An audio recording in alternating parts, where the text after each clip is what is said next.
bones. Okay. So I mentioned being very gentle. These are fragile old bones, or if you're holding a new model, a very expensive model. Okay. So sometimes people like to use things to point to surface features and stuff. And so right now I'm holding a mechanical pencil and I've pushed the lead in. That's fine because you're not going to end up, if you touch the skull, you're not going to leave a mark. Okay? You'll notice some of your skulls will have little marks on them. That's not ideal. We don't want that. So if you are using something to point, next week I'll have little pointers for you. I just don't have them this week.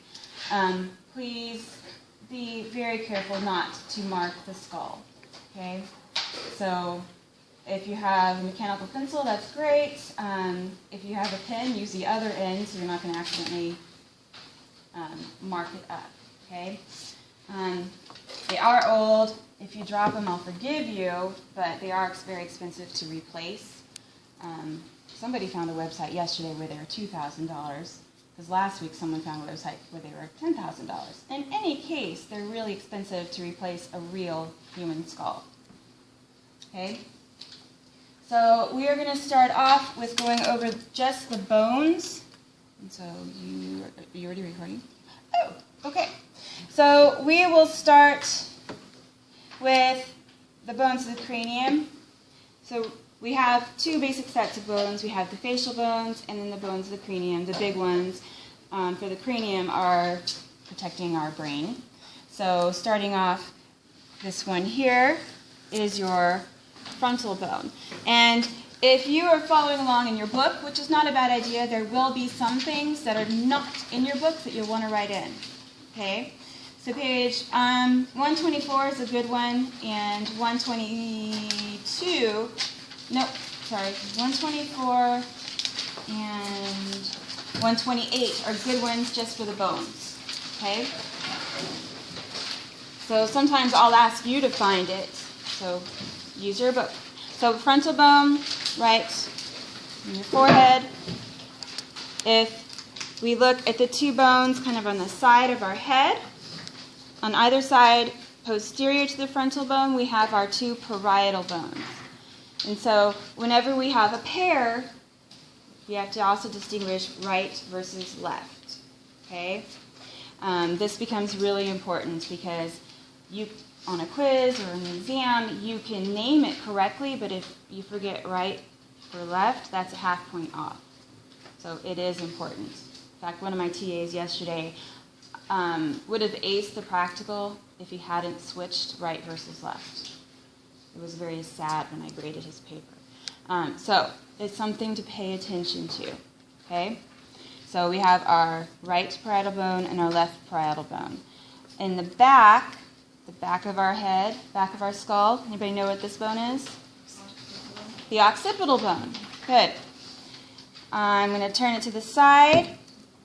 And so the bone kind of by our ear, in front of our ear, our temporal bone. So people call this area our temples.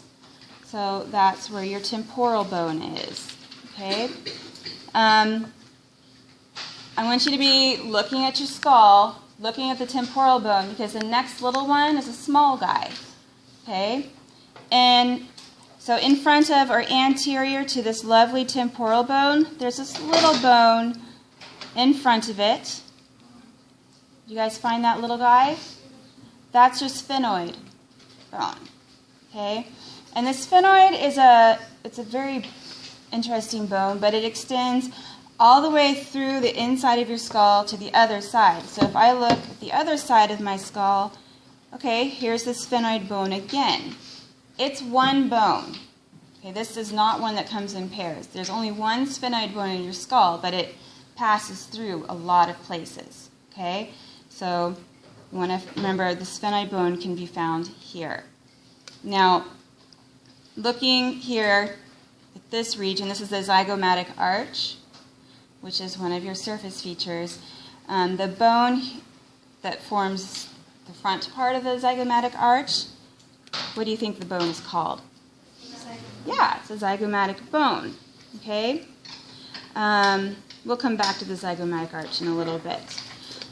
Looking at the front of the skull, looking at the face, so the nose portion is the nasal bone, and it's actually two very small bones, okay, fused in the middle to form the bridge of your nose. Okay, so technically there is a right and a left. Oh, sorry, that's right and that's left nasal bone. Okay. So if we look into the eye, there's a couple little small bones that I want you to see. And definitely look at your skull, please. So if we look kind of in the right medial corner of your eye, there's this thin little bone here. It's marked 58 in this picture. This thin little bone, that's the lacrimal bone. And it helps because the lacrimal bone also has this little hole, see, that looks down straight into the nasal cavity. Okay, so the lacrimal bone's a little tiny bone, and then it has a hole down there. So you can actually put your finger right there in the corner of your eye, and you can feel that hole. Okay, so the bone is right there, the lacrimal bone, and that little hole is a lacrimal canal. That's actually one of your surface features. What's neat about that is it drains away the excess tears from your eyes, because you're constantly bathing your eyes in fluid, and the excess tears drain down that lacrimal canal into your nasal cavity. Now, what happens when you cry? Anybody? Yeah, you have a runny nose. Well, that's because the excess tears are draining through the lacrimal canal into the nasal cavity. Okay, that's why people have runny noses when they cry. That's what happens. So it's there to drain the excess tears away. So on your list, since I just pointed out a feature that you do need to know that's on the list, now I have to find it. Where is it? There it is. Okay, the left. So it says lacrimal canal, and then parentheses it says foramen. Okay, just so you know, any hole that's in the skull, they're foramen. Okay, or any hole in any bone. Sometimes you'll see the term canal instead. I'm not super picky about it. If it's a hole, it's a foramen. You can say canal if it says canal on the list. So don't freak out about the specifics there. Okay? So we have our lacrimal bone, lacrimal canal. Now, if we go in even further into the orbital area, so even deeper into the medial part of the eye, we have another bone that forms basically the medial wall. And in this lovely one that's numbered, I can't tell if that's a 1 or a 7. I think it's a 1. I think it says 132. So look for the suture lines that kind of give you the outline of the bone. But this guy forming the inside wall is the ethmoid bone. Okay. So if you're looking at page 128, or actually 130 is pretty good too, it shows you the bones of the eye in that orbital area. Okay, so the medial wall, you have lacrimal and then ethmoid.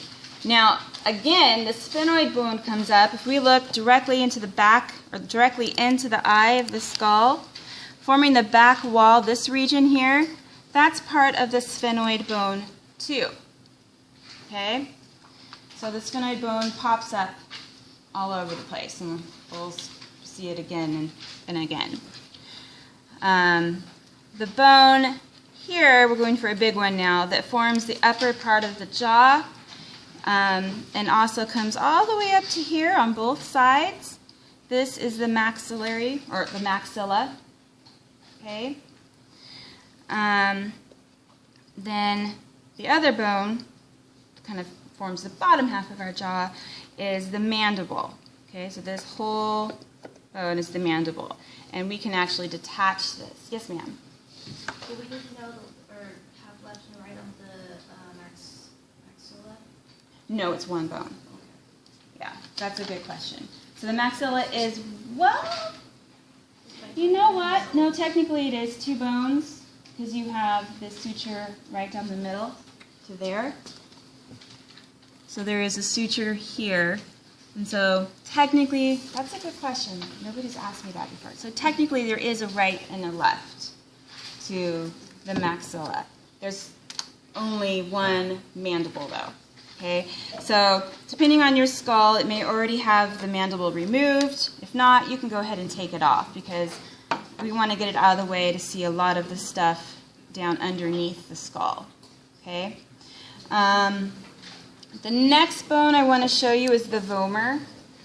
And so you can see the vomer two ways. Either looking through the nose, and I'll show you that in a minute, or looking at the skull from the inferior view. So looking from the skull inferiorly, okay, so here's the maxilla, there's the teeth, this is the hard palate. If you go all the way down, there's the center line of bone, okay? It's right down the mid-sagittal portion of the skull.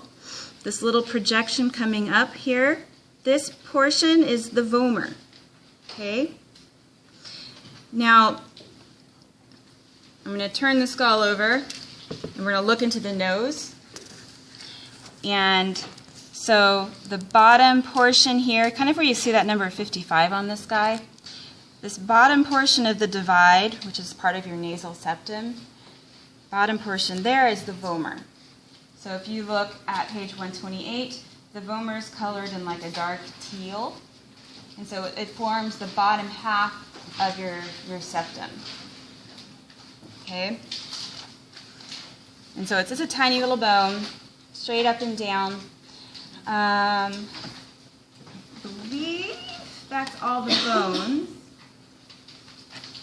So, since we're looking at the vomer and we're looking into the nose, we're going to finish up the nasal septum. Okay? So the upper half of the nasal septum is also bone, and that is the perpendicular plate of the ethmoid bone. Okay, that's on your list as a surface feature. It's the top on the right on your list. Okay? Perpendicular plate of the ethmoid is the superior portion of the nasal septum. The vomer forms the inferior portion of the nasal septum. So have you heard of a deviated septum before? So that's where basically this bony divide is bent, or it can happen when someone breaks their nose, and it affects how somebody breathes in general, and also can cause things like snoring. So people will commonly get a deviated septum fixed because it can, have problems for breathing and snoring. So that can be quite an issue. All right, so gone over all the bones. We've hit a couple surface features. Now we're going to try to go in order down the line of our surface features. So going to the top left, okay, is the alveolar ridges. And this is actually one, interestingly enough, that your book is not really good about identifying, okay? So you might have to, I would recommend writing it in. The alveolar ridges you can find on both the mandible and the maxilla, and they're the little bumps above the teeth. They're the little bumps on the bone itself. So each little bump is an alveolar ridge. Okay? And all of your skulls will have that. You can simply just feel each bump. Okay? So you find it on the maxilla and on the mandible. Okay. The next structure is the auditory meatus. In your book, I believe they say acoustic meatus. So there is an external acoustic or auditory meatus. Either way is fine.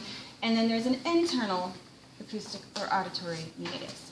And so the external is basically your ear canal, okay, but the correct term is external auditory meatus. So I want to see if you guys can find that on your skull.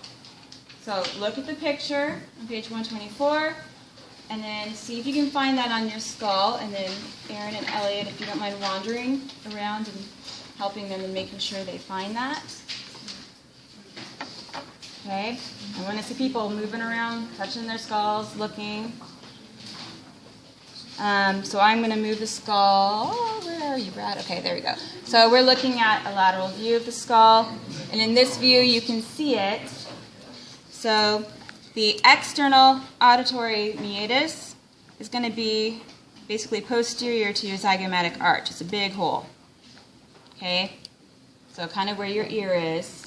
Look for that. It's the bottom portion of the temporal bone. Nice big hole. Okay, so that's your external auditory meatus, and that goes directly into the temporal bone. So the organ for hearing is embedded into the temporal bone itself. Okay.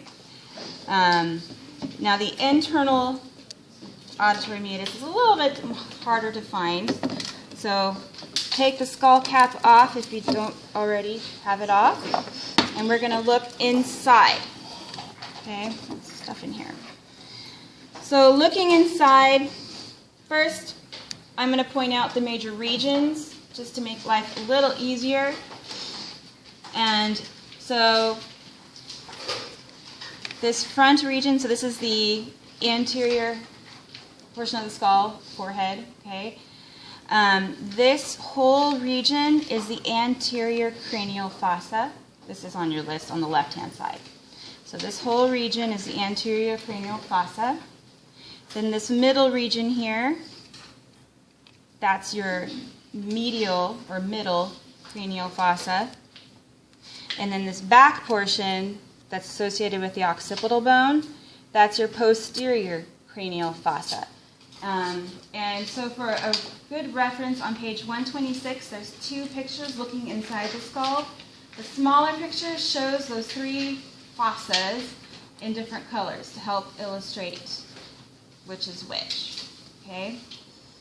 So on our list, we can check that off. So now that I've pointed out those three regions, we are going to look at the middle cranial fossa, this part here. And I want you to notice, there's like a little pocket, and then there's a ridge. Okay? Would you all see that? So this ridge, this actual portion of the bone, just to point it out, this is the petrous portion of the temporal bone. And in your book on 126, it does say that in bold. It says temporal bone and then parentheses petrous part. Okay? So you do need to know that this region is the petrous portion of the temporal bone. It's on your list. So take a second for you to find that. It is right below the fossas on the right-hand side. Okay, so we know this is the petrous portion of the temporal bone. We have this lovely little ridge here. If we drop right below the ridge, right there, so here's the ridge, right below it is a hole. This hole is your internal acoustic meatus. And this is where you have the vestibular cochlear nerve that comes from your ear, that then enters into your brain. Okay, so it's taking the information from your ear, sound waves, etc., and it's going directly to the brain. So right below the ridge of the petrous portion of the temporal bone, right there, is your internal acoustic meatus. Does anybody need help with that one? You got it?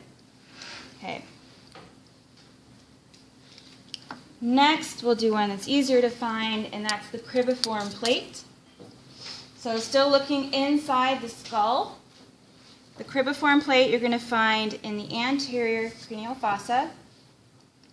And it's kind of right in the middle, and it's a flat little portion that has a bunch of little holes in it.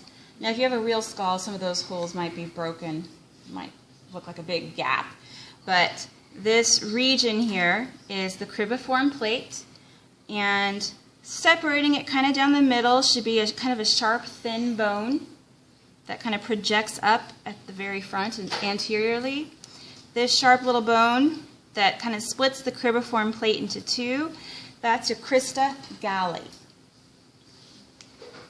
So they're both there on your list. The cribriform plate is first, and then dividing the cribriform plate in two is that crista galli. So have you heard before that there's a certain way you can hit a person in the face and it actually will kill them? Have you heard of that? Well, it's because of the crista galli. So if the person is hit in just the right way and it shoves that crista galli up into the brain, it can cause death. That's really rare. You know, you'd have to be like a Navy SEAL or like an Army Ranger probably to know how to do that right. But it can happen. Okay? So crista galli, sharp little guy in the middle, and then cribriform plate. The cribriform plate's really neat. Those little holes that are there, those are for olfactory nerves to pass through directly into your nasal cavity to help you smell. So those holes are for. They're for olfactory neurons. Okay. We're going to take a second and look at the skull cap. We're going to look at the major sutures for a break here. Something big and easy to see, if I can get this attached. I guess it doesn't have to be attached. There we go. Okay, so looking at the frontal bone. Yeah, that's right, frontal bone. Notice there is a suture here that separates the frontal bone from the two parietal bones. Somebody tell me, what is the name of that suture? It's the coronal suture. Where have we heard the word coronal before? The what? Remember, I think our very first lab, we talked about directional terms and body planes. Anything sound familiar there? Okay. Do you remember, okay, we have a sagittal plane. We have a coronal plane. The coronal plane, if I turn the skull to the side, is going through your body this way. So the coronal plane is the plane that could literally cut your face off. So it goes through the body this way. And so it follows that plane very nicely. So the coronal suture separates the temporal bone from the parietal bones. Now if we look right down the middle, separating our two parietal bones, right versus left, what's the name of that suture there? Oh, say it loud, be proud. Sagittal, right. And so we already know that sagittal is basically dividing our body into right and left. And so it's really nice and convenient that we have the sagittal suture that's dividing these two bones into right and left, and it's actually mid-sagittal. So it's kind of nice. It follows with what we learned about body planes. Now, if we look at the occipital bone, the suture here that separates the occipital bone from the two parietal bones, what do we call that one? The lambdoid. And yes, it is misspelled on the list. Okay, so there should be an M in there. So Lambdoid. Okay. Now, where is the last suture, the squamosal suture? Between which bones? Between the temporal and parietal. Okay, guys, find that. So looking at the side, we have our temporal bone here. Look for the lovely suture. The suture separating the temporal bone from the parietal bone is our squamosal suture. And there's a mark on here. Can I erase it? No. Ooh. Okay, so those are our four sutures. All the bones in the skull are held together with sutures. We kind of talked a little bit about that last week. Okay, and so sutures, they're kind of like little puzzle pieces. They fit together, they interlock, and they hold together well. It's an immovable joint, okay, but the bones are not fused. So you have little collagen fibers that help hold the bone together with these sutures. Some of you have real bone. The collagen fibers are long gone. If you gently kind of move the bones a little bit, you can feel them. You can actually feel them move a bit because they're not fused, but they're held together by these sutures, like these little puzzle pieces, which is, I think, is pretty cool. Okay, moving on our list, styloid process. So this is going to be on the underside or the inferior view of the skull. I'm going to turn my skull skull over here. What's going to give us the best view? Okay, so for the styloid process, you're going to look underneath. First of all, I see that big giant hole. Let's just get that one out of the way. What do we call that big giant hole? Yeah, it's the foramen magnum. Okay, what goes through that hole? Yeah, your spinal cord goes up into the brain. Okay. And page 125 is a good picture since we're looking at the underside or the inferior view of the brain. So the styloid process. On either side of the foramen magnum, there's a spiky, thin projection that sticks up. If you have a real skull, most of them have broken off, unfortunately. If you guys don't mind, I'm Elliot and Erin, kind of showing them at least where it's supposed to be, because on the real skulls you can actually see where it's broken off. If I ever do quiz or test you on the styloid process, I will make sure to use a nice model like this, where you can see those lovely long pointy styloid processes really well. Okay?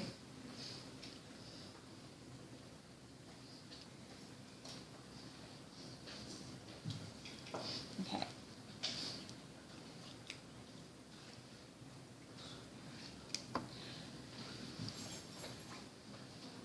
So right next to the styloid process, since we're looking there, kind of right behind it, posterior to it, is the mastoid process. And you can actually feel that on yourself. If you're going to go below your ear, and there's like, you feel a big bump, that big bump below your ear is the mastoid process.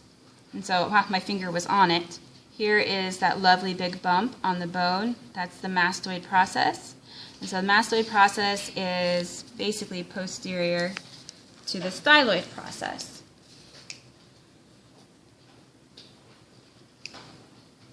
And since we're looking at the mastoid process and the styloid process, it would be a good time to point out the little hole that's between the two.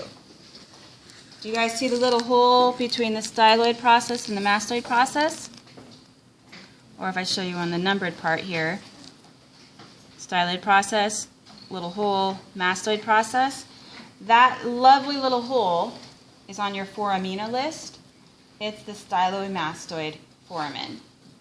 Okay, so it's named for the two structures that it's between. So the stylomastoid foramen is between the styloid process and the mastoid process. Okay, so it's nicely named. Helps you kind of figure out, remember where you find that. Okay. Now, so next on our list, below mastoid process, is the occipital condyle. So I want you to find that on your skull, hold it up and point at it. Okay. All right, I see. Yep, that's right. Good. Yep. Good. So what structure is it surrounding?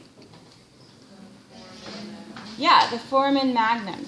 So here's our foramen magnum, and then on here and here are our occipital condyles. So occipital, it's on the occipital bone, and these condyles are kind of in the anterior on either side. Yes, ma'am? So would that be right or left? Yes. A right occipital condyle and left occipital condyle. Notice the surface of that is smooth. Okay? This occipital condyle is going to articulate, or you have a joint there with the very first cervical vertebra. So this smooth surface would be coated with what kind of cartilage?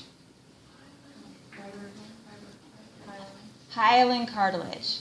Okay, because we actually have a movable joint here, and so you'll have a nice hyaline cartilage on that smooth surface of your occipital condyle. Okay. Now we're going to, where is your palate? When people talk about a palate, the top or like the roof of your mouth. Okay, so let's find that on your skull. I've got to move my spring out of the way for this. So we're looking at the palate. And there's two portions. Oh, I did forget a bone. Okay, there's two portions. The most of the palate, all of this, kind of until here, is the palatine process of the maxilla bone. So if you look really closely, you should be able to see a suture line near the back of the hard palate. Okay, so the front portion is the palatine process of the maxilla bone. Look for that little suture line. From this little region from the suture line to the edge, that's a different bone. That's the palatine bone. Okay? So you have the palatine process of the maxilla, and then here and here is the right and left palatine bone. Okay? I knew I forgot a bone somewhere. So since we're looking at the palatine bone, do you guys notice any holes in the palatine bone? You do see those. Okay, and just so you know, those holes are not identified in your book. Oh, okay, so on page 125, you're going to want to write that in. Draw a line. So there are 3 little holes. You just need to know the name for the group of holes, okay?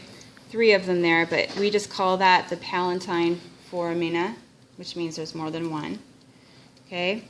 So they're right here on the edge, kind of next to the back molar, and on the palatine bone. And then on the other side, you have the same things. So you have right and left palatine foramen, or foramina. Okay? So it's named for the bone that it's found in. Where is that on my list? Sometimes they're not in the place. Okay. So it's like 5th down on the right-hand side of your list.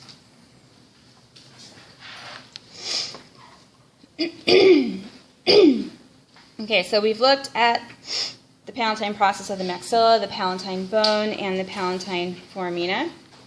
We are going to switch to something a little easier for a moment and go back to the zygomatic arch. Okay? There are 2 parts to the zygomatic arch. If you look at the arch closely, you should be able to see a suture there where your zygomatic bone joins with your temporal bone. Okay?